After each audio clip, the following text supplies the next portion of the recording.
say the game is getting old. Monday morning and your coffee's cold.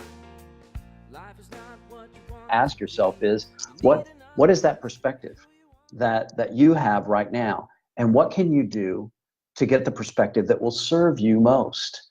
Because if you think about it, when you shift your perspective, maybe nothing's changed, but I'm telling you, everything's different. Think of two people looking at a mountain. One person looks at the mountain and says, hey, that mountain looks like fun. I'd like to go hike that. I might like to climb to the top of that. Another person looks at it and says, man, I don't want to climb that mountain. I want to go sit on the couch and watch Netflix. So which is it? Is the mountain something to climb and something fun, or is it something to be avoided and a reason to watch Netflix?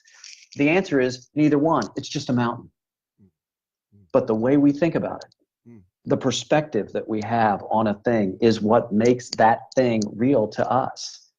And if you have a thought that shows up that maybe you can grab hold of a leg of a chair and pull yourself up, why don't you take that next step?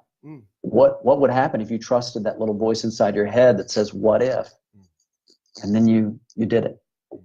I love what you, there's so many great things in this book. By the way, Leadership Language, amazing book by Wiley, using authentic communication to drive results. Absolutely fabulous. Available at Amazon, by the way, also available in Kindle version. Find it at your local bookstore. If they don't have it on the shelf, just say, I want Leadership Language. I'm telling you, it's got an ISBN number. They can get it to any place that you want to get it to. It's an awesome book. You need to absolutely be buying this book, and not just be buying this book for you, but you need to be buying it for friends. I mean, listen, Christmas is coming, right? So why not? You don't know what you're going to get for a gift. Why not give them Leadership Language? And you go, but they don't own a company. Trust me when I tell you that this book is going to change them. If they'll read this book, it will change them. But they got to do that. They got to read it. Okay? You can't leave it on the shelf. You've got to read the book if you want to see change. And I'm telling you, because it's already made a difference in me. I've added something to my show. Chris heard me do it. I'm not going to tell you, but Chris heard me do it. I've never done what I did before, but in terms of the show, because it's really made an impact on me. And I've been speaking for 3 decades. So the fact that he's been able to impact me so strongly. Chris, your leadership is one of those things that we throw around. So everybody's got a theory on leadership. Everybody's got this idea that, this is the way leaders should be. This is what leaders are. Some people are in the argument of leaders are born or leaders are made, and it's a chicken or egg problem. What is leadership? I mean, in your view, what is it? It's a perspective.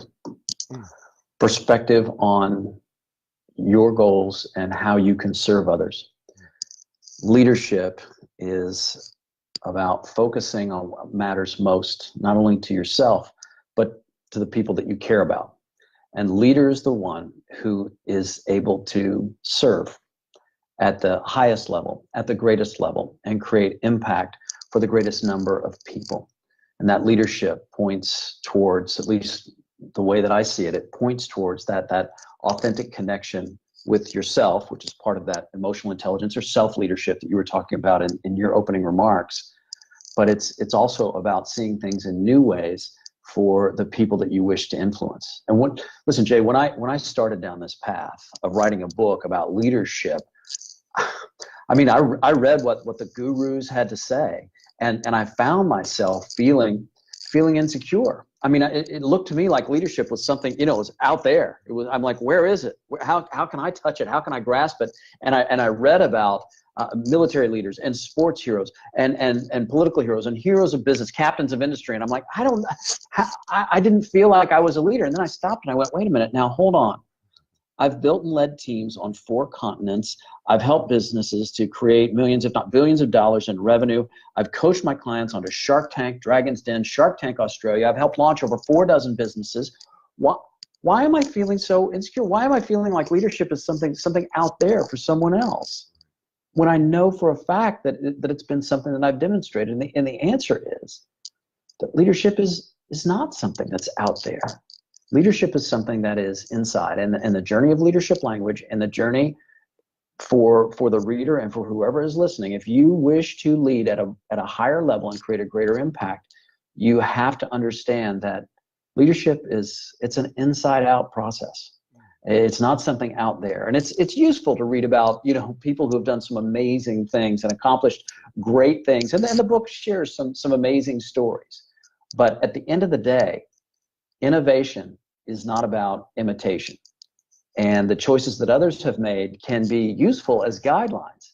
But at the end of the day, leadership is about putting your hands on the wheel and deciding to guide your life, and to the extent you're able, the lives of others, towards the results that you see and the vision that you seek.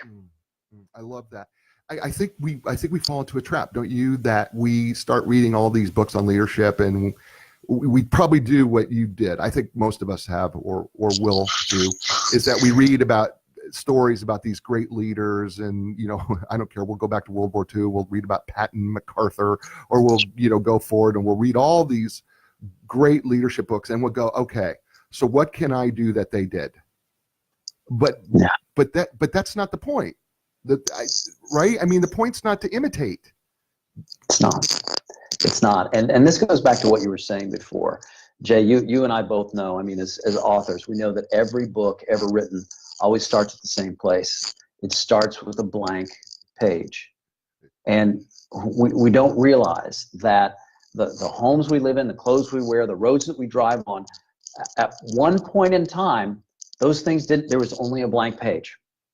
And somebody somewhere had the vision to say, I have an idea that has not gone on before, an idea that might pull from what has happened before, and a lot of research. But the leadership journey and the task of the leader is discovery, is to take what's gone on before and to create something new. That is, by definition, the process of innovation and the process of creation. And the good news is that we are all creators in our own way. And that's not, as you were saying before, that's not a religious statement.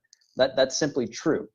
That we have the ability to create, should we choose to tap into it. And if you choose to believe that way, that there is a higher power that helps us to create. I mean, to me, it seems like there's something out there that turns acorns into oak trees. There's something out there that makes a baby say, I'm gonna grab the leg of that chair and I'm gonna stand up.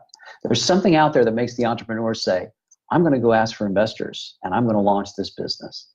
And I don't know what that thing is. I don't know what it is, but I know that it is, if that makes sense. Sure.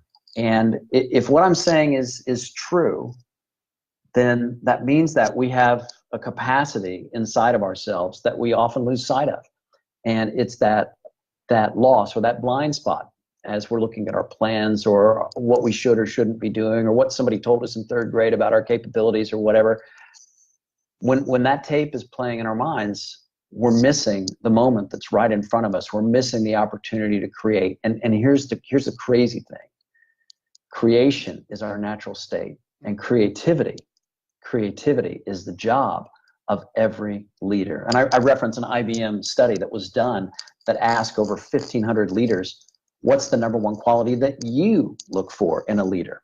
And the number one quality that they came up with, it wasn't communication skills, it wasn't financial skills, it wasn't business acumen, it wasn't charisma. No, number one skill, creativity. In other words, the process of creation. And the great news is that process, that capability, it's not reserved for somebody else. It's inside of all of us. Amen. Preach it, brother. I love that. I mean, he drops the mic. You can't see it, but he just dropped the mic on me there. It's okay, though. It's all good. We're talking with Chris Westfall. He is author of this outstanding book called Leadership Language, and it's published by Wiley. It's using authentic communication to drive results. And the book is outstanding, and he's being brought to you today by the La Jolla Writers Conference. For the last 20 years, the La Jolla Writers Conference it's been their labor of love of putting this thing together, of getting authors and publicists, the best of the best, to come in, volunteer their time for only 200 people who sign up to the La Jolla Writers Conference. And this conference is going on October 26th through 28th at the Hyatt Regency in La Jolla. If you're interested, and you should be, going to La Jolla Writers Conference, just go to LaJollaWritersConference.com. La Jolla is spelled Lajolla. I know. I know you not Loyola, La Jolla. Okay, that's where it's at, and they're sponsoring the show today, and they are great people, and we are so appreciative of them and for doing that and having Chris be part of that sponsorship. So we thank them as well. So check them out, LaJollaWritersConference.com. The book you titled the book Leadership Language. What is there something unique about the language of leadership that's different than the language? Are we taking that too literally, or how should we view leadership language versus any other language that we talk to other people, or do we in communication? To me, leadership language is the only language you need to know if you want to change your results. Now, we all understand the English language. Some of us are lucky enough to understand other languages. But no matter what language you speak, the ability to share your vision and your ideas and walk the talk, in other words, convey the actions that bring your ideas to life, is the key to creating a leadership impact. And the way that I see it, Jay, is, the stories that you tell, the way that you communicate will teach people how to treat you, how to pay you, how to follow your ideas, how to invest in your business, how to go out with you on a date. I mean, there's no aspect of life, as you touched on so well in your introduction, there is no aspect of life that is not impacted by our communication skills. And today we've got more ways than ever to connect. And we're tweeting and we're liking, but are we able to make the connections that matter? And when it's time to get down to business, do you have the capacity to have the conversation? I read a Harvard Business Review study that says that 69% of managers, over 2/3 of managers, are uncomfortable communicating with employees for any reason. Now consider that. Over 2/3 of managers are uncomfortable with communicating with employees for any reason. And of course, those numbers change when they're talking about corrective action and that kind of thing, as you can imagine, the confrontation, the difficult conversation. But doesn't it make sense to have a tool that you can use to point you towards the skills that are missing and provide you with the confidence and the context for the conversation you need to have, the conversation that your employees deserve and expect, conversation that maybe your wife, husband, spouse, partner, boyfriend, girlfriend is looking for? What would it mean if you knew with certainty and confidence how to share your vision? What could that do for your career, for your business, for your relationships? The answer to that question is why I wrote this book in a nutshell. Yeah, when you say it that way, and you say it so beautifully and so eloquently, when you say it that way, the possibilities are endless, right? I mean, how much better is my marriage when we're both communicating openly and honestly and authentically, truly authentically, where we shed our masks and we are literally, Linda and I, talking to each other in that way. It's beautiful, right? Even if it's a hard conversation, and there have been those hard conversations. Trust me, there have been. Yeah. But the honesty of them is so powerful when you can do it, right? And it's true. It's true even in, my wife is a highly successful, she owns her own real estate business here in Raleigh, North Carolina. And, one of the things I'm most proud of her is her ability to communicate to her folks and create a culture that is open and communicative. And it's so powerful. I can't explain it to people. And yet, even the people that I coach, and I'm sure you do this too, is that you run into CEOs or folks that you coach or consult where you go, man, how did you even get here? Because you can't, I'm not sure who you're communicating with, but you're not communicating with your people. And then you give that statistic that 2/3 of managers don't want to communicate for any reason whatsoever. So why don't they?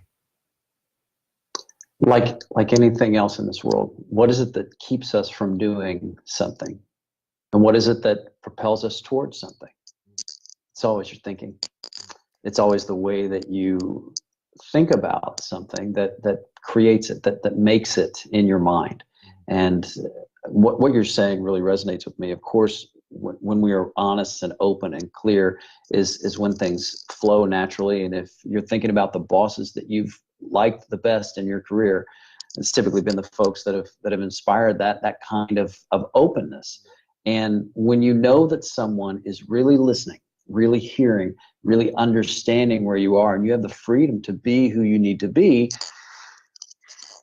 that does open up the possibilities. But when we get lost in what we should or shouldn't say, we lose the opportunity to create the moment that we really need as leaders, as husbands, as wives, as employees, as bosses. In the book, I share a story of a friend of mine who lives in Cape Town, South Africa, a guy by the name of Murray Wilcox. And Murray Wilcox graduated with a degree in engineering from the University of Cape Town in South Africa, and he is an extreme surfer. So Jay, get this. This guy goes looking for waves that are 15 to 25 feet high. And I know just from the research that I did for the book that even a wave that is 10 feet high can weigh as much as 400 tons and can easily crush a man or woman if you do it the wrong way.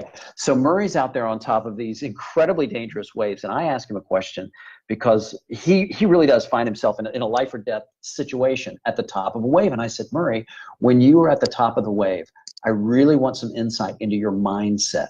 I want to know, what is it that are you thinking turn right, turn left? Or do you have like an attack plan that you load into your mind? What is that mindset that you look for? What is on your mind at the top of a wave? And you know what he said to me? He said, nothing. And I thought about that for a second. I went, man, that's right. When you are at your best and you are at that moment of truth, the only place for you to be is in the moment. There's no attack pattern, Delta 9. There's no, well, I know exactly what I'm going to do. What if the wave throws something at you that you aren't expecting? And I'm talking about surfing, I'm talking about waves, I'm talking about a guy from South Africa, but I'm talking about you and me and everyone listening to this call, because here's the thing. We always have the opportunity to engage in the moment. Right. And the mindset that I advocate, if there is a mindset that's advocated in the book, is simply being in the moment. And one of the things that I say, one of the key themes from the book is that you are never more than one thought away from new results. And when that thought shows up, rather than the planning or the pre-work or whatever it is that you might get lost in, when the thought shows up of the moment that you are in right now, that's where honesty, connection, authenticity comes through, because you are really there and you're really present. And by the way, if you're listening and you're watching this and you have a responsibility to employees, maybe you own your own business, you're responsible to customers, think about it. What do they want from you? They want you to be there with them and be of service, and looking in that direction of service rather than looking in the direction, well, on slide 19 of this PowerPoint, it really gets good. Oh, we're talking. Do you see what I'm saying, Jay? Does this make sense?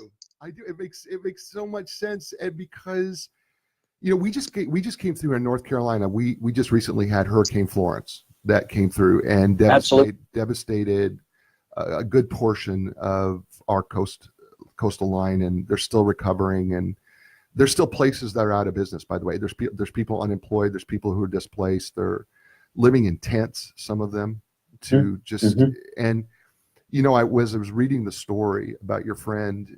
I was thinking about, as the folks down the coast were going through the hurricane, I was thinking, what are you thinking when you're moment? I've been through hurricanes before, and I could tell you that when you've been through it, when you're in the middle of a hurricane, you know what you're thinking about? Nothing. I can't tell you exactly what I was thinking. You're just surviving it. You're just doing whatever it is that you're doing. I don't know that there's anything that you have in your head that says, because you can't plan. The planning is over, right? There's no planning at that point. You are taking whatever nature gives you, and you are responding to it in the best way you know how. Now, you do enough hurricanes, you go through enough hurricanes, that training gets to be a little easier. But you're right. And it reminded me of something else, because I want to go back a little bit here, because there's something else that's going on here when we talk about the managers and why they don't talk. Fear is a killer, is it not? Or it can be a motivator too. Well, here's the thing. Here's the way that I look at fear, and you know this. I mean, as someone like you, I speak all over all over North America, and people ask me, you know, do you get nervous before you speak? And the answer is always yes. Yes. Yes, Yes. absolutely. Yes. Well, and then it's yes, and in spite of that, I have to move forward. Here's the thing that shows up for me. It's kind of like that scene in the Avengers, where I don't know if you remember, but I think it's Infinity War, where all the monsters are tearing up New York City, and and the Avengers are getting their butts kicked, and they're like, you know what we need? We need the Hulk. We need the Hulk. Where's Banner? Where is he? Where is he? And in the midst of this battle, here comes Banner, but he's just, you know, mild mannered Banner. He's not the Hulk. And they look at him and they go, well, we need the Hulk. What are you going to do? How are you going to get angry? And he kind of looks back over his shoulder as he's running into the battle, and he goes, here's a little secret. I'm always angry. And then he just, you know, he hulks out. And here's the takeaway from that scene for me. Where we put our attention is where we find our results. Mm. And Banner is always angry, but guess where he's looking? Not at the anger. Are there nerves? Yes.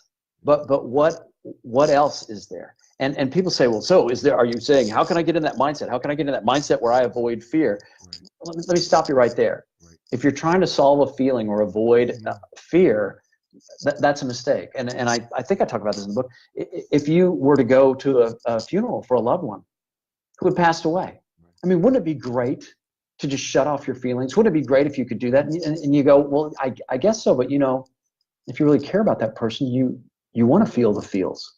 Right. You want to feel the feels. And in fact, if you don't, I mean, the grief process can be difficult. You know what I'm talking about. Yeah, but the point is not to tell a sad story about a funeral, but it shows us that the feelings that we have are not something to be denied. Right. But just because a feeling shows up, do we have to engage with it? Another way to say that would be, just because a train of thought shows up, right, do you have to ride that train? Right. Right. No, I get it. I so get it, because, you know, you talk about speaking, and I've been speaking for 30 years, you know, I mean, teaching as a grad student. When I was working on my master's and doctorate in psychology, I was teaching large classes of statistics and other psych courses. And I'm still nervous. If you bring me in front of a class, every day I was still nervous. And now, you know, they speak in front of different audiences, just like you do, audiences. I'm more frightened if I don't have the feeling than I am when I have it, because I know that anxiousness, and some people, well, that's not really fear. Oh no, you have no idea how I think I can speak for Chris here. We have to do a lot of things afraid. I think I can speak for him here. We have to do things afraid. And that's why, you know, I think sometimes, you know, we get caught into, well, if you're afraid, don't do it, man. But that's where the best creativity comes. I mean, don't you think sometimes our best creative moments come from when you're, you know, in front of the audience? I know you speak so much, and you're in front of an audience and you are looking at the eyes of the audience, right? You've got this incredible speech prepared, Chris, and you've got it so prepared. You're looking in the eyes of the audience, and you know that as good as it's been for 30 other audiences, this is not working. And you've got to change it on the spot, right? And don't you find that sometimes it's that fearful anticipation that actually creates something that you didn't know? For me, it comes from a different place. Oh, really? At least the way that I see it, Jay. Yeah. I mean, one of the greatest ways to create fear is to ask yourself one or both of these questions: who am I, and how am I doing?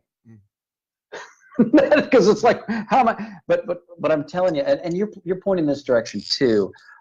When you're in front of an audience, I mean, what you were saying is you're looking into their eyes, and the reason you're looking into their eyes is so you're not trying to look in your own eyes. You're not trying to see, you know, who am I and how am I doing, which is the equivalent of playing a game while looking at the scoreboard.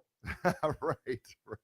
The game is, I mean, if you decide that you are going to be of service, which, by the way, the leader must commit to service, to serve those on the team, in the organization, the customers, whoever they are, Leadership is about service. And if you commit to be of service, that means that you have to ask, instead of who am I and how am I doing, you have to ask, how is your client doing? And in the book, I define client very specifically. A client isn't just someone that maybe comes into your office for a coaching or therapy session. A client isn't someone that you sell something to. No, the client is the person upon whom your success depends. So that means that your investor is your client. That means that the members of your team are your client. I have people that say to me, does that mean my wife is my client? I said, I sure hope so. Because these are the folks who are contributing to your success. And that means that they are working with you and you are working on their behalf to be of service. So focus on the most important question of all, and that is, how is your client doing? And the only way that I can get up and I can do presentations like what I do, and in fact have this interview with you, Jay, is that I realize that whatever's going on with me is not nearly as important or as significant as what we might discover together in the course of this conversation. And that's the conversation that matters much more than whatever that voice inside my head is saying to me, which quite frankly right now is nothing, because where's my attention? It's on you, Jay. It's on your audience. It's on creating value and trying to bring the book to life in some small way to make the transformation that I know people are capable of. That's so much more important than my fears, my insecurities, and even like Banner, even my anger. It doesn't matter. It doesn't matter. What's going on with my client is what's most important of all. We're talking with Chris Westfall, and he wrote this amazing, outstanding, incredible Scarpetta. You're going to have to listen to the beginning of the show if you want to know what I mean by Scarpetta book. It's called Leadership Language. It's published by Wiley. It's a brand new book. By the way, you can get it on Kindle version. You can also find it at your favorite bookstore. You can find it, of course, on Amazon, and you can go to westfallonline.com, and you can even order it directly through there as well. And it's a great read. It's a matter of fact, I had written your publicist, and I had said I read about a book a week because of the show, and I have some amazing authors like yourself who have graciously allowed me to interview them on the show. And I said, of all the leadership books that I have read, I said I would put this one at the top. Oh, thank you, my friend. That means a lot coming from you. I appreciate that. I would put this one at the top because I read a lot. And one of the things you talk about in terms of leadership, and we're having this conversation about who your client is, and I love that portion of the book, because one of the ways you revealed that is, and I'm going to do this, by the way, at the next little meeting. I've got one coming up here in December with a small business group, and I'm going to leave an empty chair, because one of the things you talk about is, who is that person in the empty chair? Talk to Thomas, who's joining us, by the way. I know he is a project manager, and he's also he's at that C-level, suite level, who's joining us live, listening to the show. Help Thomas and myself and the listeners understand what you mean. What's the empty chair scenario in terms of clients? Gotcha. Well, for Thomas and for anyone who's listening, the empty chair it's a metaphorical seat at the table for someone who's not in the room, but who will be directly and personally impacted by any change that you propose. The leadership conversation by nature is about change in some form or fashion, right? The persuasive conversation creates a change, and hopefully that change is progress. And whatever change you propose, there are people who are not in the room who are going to be directly and dramatically impacted by it. For example, consider the third grade student in McAllen, Texas, who's going to read that history book next year in her classroom. She's not in the room when the teachers and school administrators are making the decision on which textbook to use. And yet, that's the way that she's going to come to understand world history and many aspects of the world around her. So she's not in the room. She's not able to advocate for herself. So for Thomas, I don't know what sort of projects you manage, but consider the empty chair. What is the impact? Who are the people who are going to be most impacted by a successful project? And who's going to be impacted if the project fails? Because it may be you're responsible to your boss or to your client for the success of the project. But the empty chair asks this question: who is your client's client? Because your client's client sits in the empty chair. Mm, mm. That's beautiful. See, I love that. When I read that and I started thinking about the client's client, right? I mean, you think about whoever you're serving in whoever, and here's that empty chair, and you think that you're talking to the person in the empty chair, but really that client that you think you're talking directly to really is serving someone else, and whatever you do affects that someone else. Correct. And it takes recognition to the next level, because it's one thing to say, I see you, I see your puts and takes, I see what you know, what your expectations are for this project, but you're looking in the exact same direction, because this idea of the empty chair, it leverages a principle of science, of psychology that we all know and understand. And that principle is this: we are, all of us right now, thinking about the exact same thing, and that is, we are thinking about ourselves. And that's not to say that I'm selfish or you're selfish. I'm saying we're wired to work in our own self-interest. That's our survival instinct, our limbic brain. You understand what I'm saying? Sure. But isn't it true that, I mean, I know it's true for me. I have people who are here with me, but they're not literally here with me. I'm talking about my family. I'm talking about vendors, clients, people that support me, my publicity people. I mean, all the folks that are a part of what makes this thing go, this thing called life. And I know that's true for me. And if you're listening to the sound of my voice and you're going, yeah, that's kind of true for me too. Well, if it's true for you and it's true for me, then that means it's true for the clients that you serve.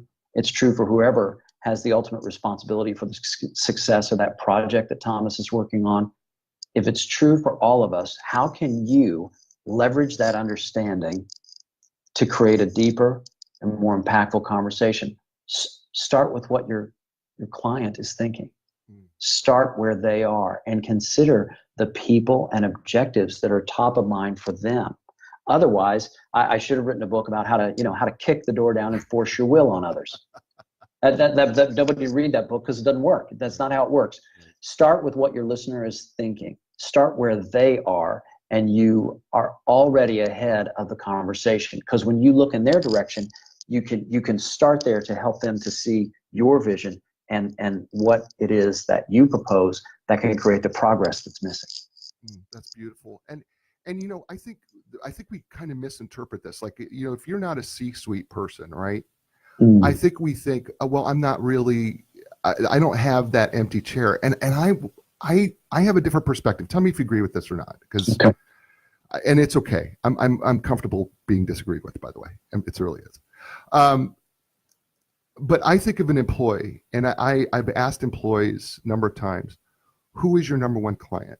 And they will point to this person or this person. And I said, have you ever thought that the person who signed your check is your number one client? I mean, like, in my marriage, my number one client is my wife. And if I apply your principles to both of those, whether it's my marriage or whether I am an employee for somebody, and I think of them as that empty chair because they signed my check, and I have a responsibility to serve them at the highest level. And I have to start thinking in terms of, well, what is my CEO worried about? What is the person who signs my check worried about? Well, I think you're saying that same thing, because I think it still applies. Does it not, or did I miss it? It's absolutely right. And Jay, I'm sorry to disappoint you by agreeing with you.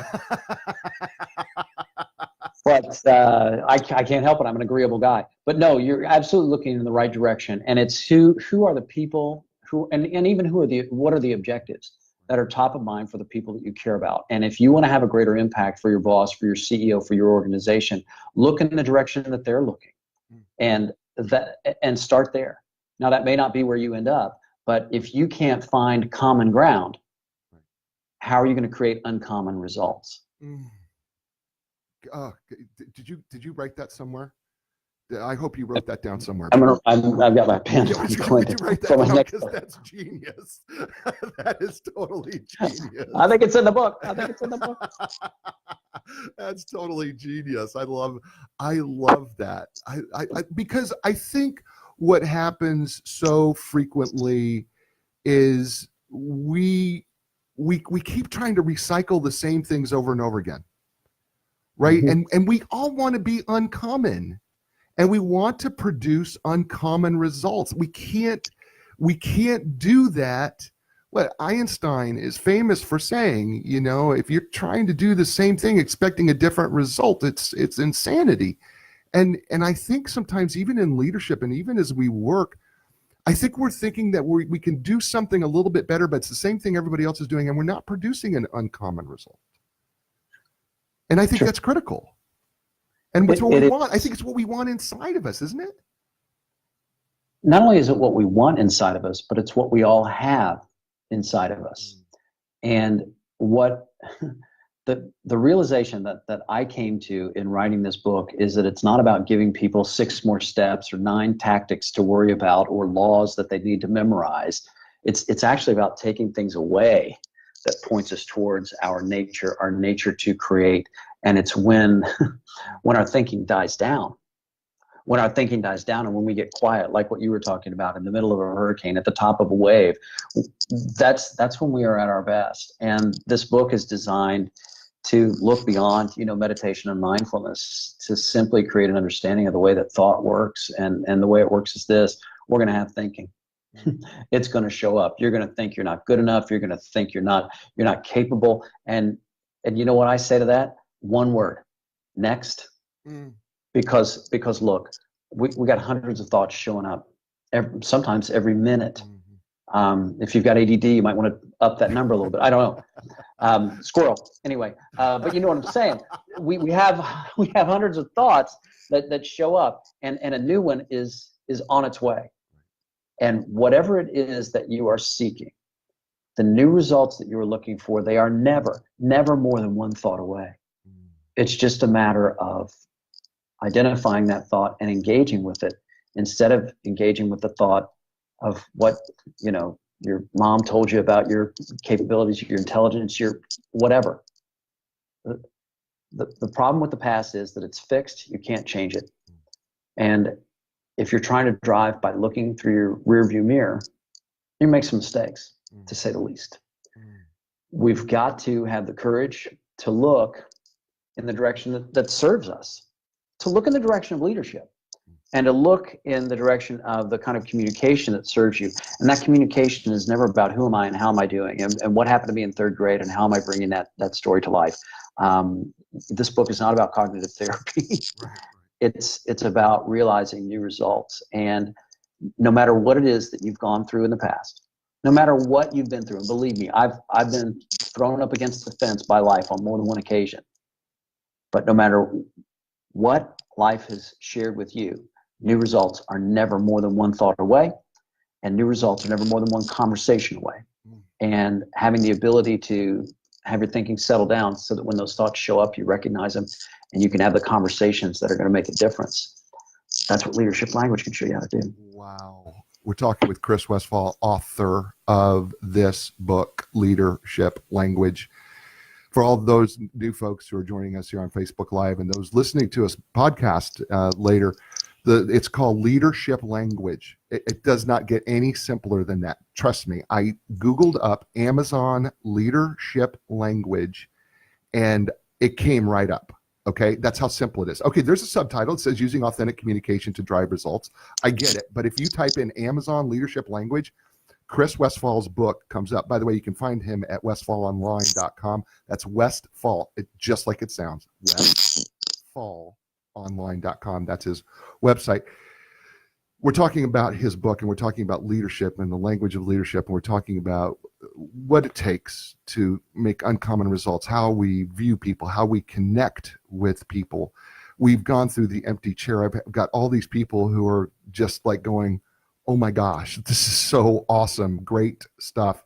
And so thank you everybody who's listening and watching. This is life-changing. This is a life-changing book. I'm just telling you, I keep saying this is a delicious book because it's so tasty.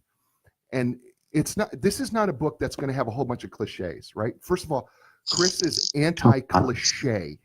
Okay, you need to understand. This is not a cliche book. You're not going to walk in this book. Yes, you're going to listen. My book's highlighted like crazy. There's probably more yellow than there is white because I've highlighted the book like crazy. But it's not a cliche book because cliches Chris, let's talk about that. Let's talk about what we, before we close off here. Let's talk about why cliches. There's so many cliches about leadership, but why this book's not a cliche book? Why didn't you write a cliche book? Because it's not useful. And that book's been written and it didn't, and I read it and it didn't work. I mean, are you telling me that in the middle of a heated conversation with your chief financial officer or with your spouse or partner that you're going to sit there and go, well, I'm experiencing fear right now, and that's just false evidence appearing real? Look, I'm not trying to diminish that little quote there, but you and I both know that life is not scripted. Life is not a series of cliches. Sure, it's useful to look at quotes. It look in the direction that of what others have seen. That can be useful. But when the rubber meets the road, and by the way, leadership is where the rubber meets the road. It's not about popping in the right cliche at the right moment. It's about being your authentic self and connecting with that moment and with the person you wish to influence, the person that can help you, the person that is your client, or persons, as the case may be, and connecting with them in a new way. And you talked about that, Jay, that authenticity, that honesty that we all crave, that we all look for, but we so rarely have the courage to provide because we're lost in our thinking, we're lost in our fears. We're trying to think of the right cliche or the quote from Stephen Covey or that thing that we learned our junior year in college or whatever it is, and we're looking in the rearview mirror trying to find it. Meanwhile, we just crashed. Right. Because it doesn't mean anything at the end of the day. It doesn't. I mean, look, quotes and ideas and stories are useful to point us in a direction, and the book is there are a number of stories, but those stories point you towards your own resourcefulness rather than say, imitate me or imitate someone else. It's about how we each have the capacity to lead, to lead ourselves to new results and to lead others. And whether you're an actual or aspirational leader, the name of the game is to create, to be of service, and to connect. And to the best of my ability, that's what this book will show you how to do. I always ask my guests at the end of the show, Mm. I said, if you can leave us with something that you feel would be, well, let me put it this way. In your book, you say, what else? That's what you do. You say, what else? And we've got just a couple minutes. If I were to ask you, what else should you say to help people find a new direction? What's the what else? If there's something in your life that's missing right now, you got to ask yourself what you're doing to keep it out. And the what else for me is to just take a look at where you're putting your attention. Are you focused on the fact that you're always angry? Are you getting ready to Hulk out? Or are you able to look in a different direction?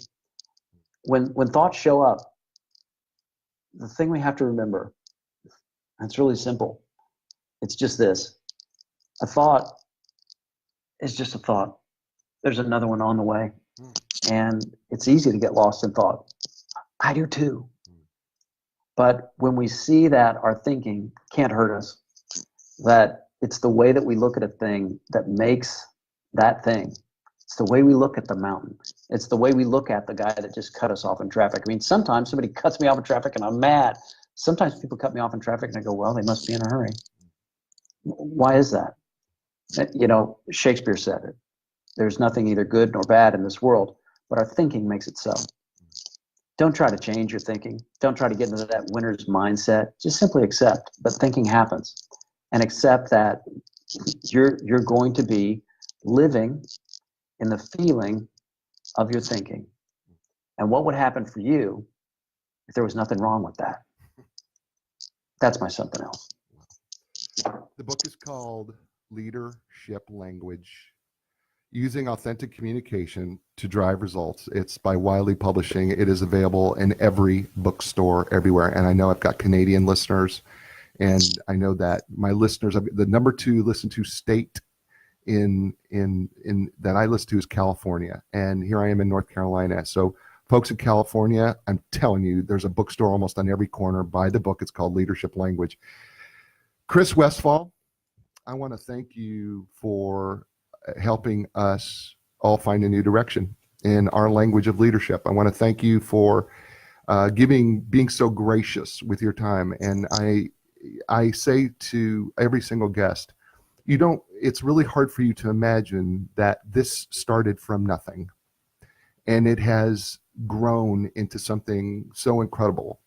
And it's guests like you that help me immensely. And hopefully I'm giving back in return. That's my goal, is to give back to you folks who just make the show, and give back to all these people that are listening. I can't even tell you the numbers of people, but all these people listening and watching, and it's amazing. And people are cheering for you and clapping for you, and they're saying how much they agree with you, because what I know is that you've provided them a new direction. And so I want to say thank you. And so, folks, as I wrap up the show, I just want to just say, look, you've listened to Chris Westfall. You know his book. It's called Leadership Language. It's delicious. It's the Italian restaurant.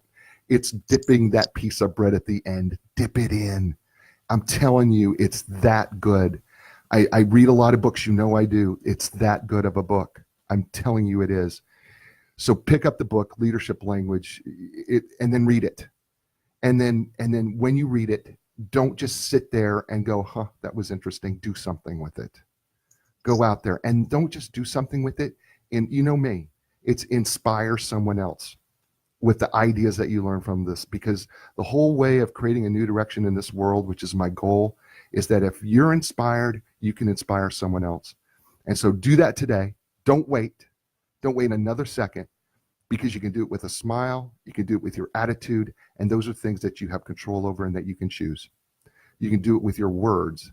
You can do it even with your words, as Chris told us today. And by the way, you can find Chris at westfallonline.com, westfallonline.com. So make sure that you check him out. It will all be on the website at the jizzo.com website. You'll be able to connect up with Chris. I will have all his information there. I will have the book and the links to get to the book directly. I will have everything right there at the jizzo.com. By the way, this will be you're listening to episode number 17. So if you're listening to episode 17, you can listen to this over and over and over again, because I'm telling you, you're going to want to dip in. So everybody, I'm just going to say this as I say goodbye to Facebook Live and everybody who's been listening all over this great world of ours and this great country that I get to live in. Thank you so much for joining us, and we will see you soon. When you lost your confidence and the answers don't make sense, you got to keep your hope alive. You got to know you can survive. This is your time to fly. A new direction, a brand new day. A new direction, things are gonna change. You can find the strength to go a different way, yeah. The time has come. Your dreams will take you places you have never been before. Find your passion, find your strength. Don't worry anymore. A new direction. A new direction. Oh, a new direction, a brand new day. A new direction, things are gonna change. You can find the strength to go a different way.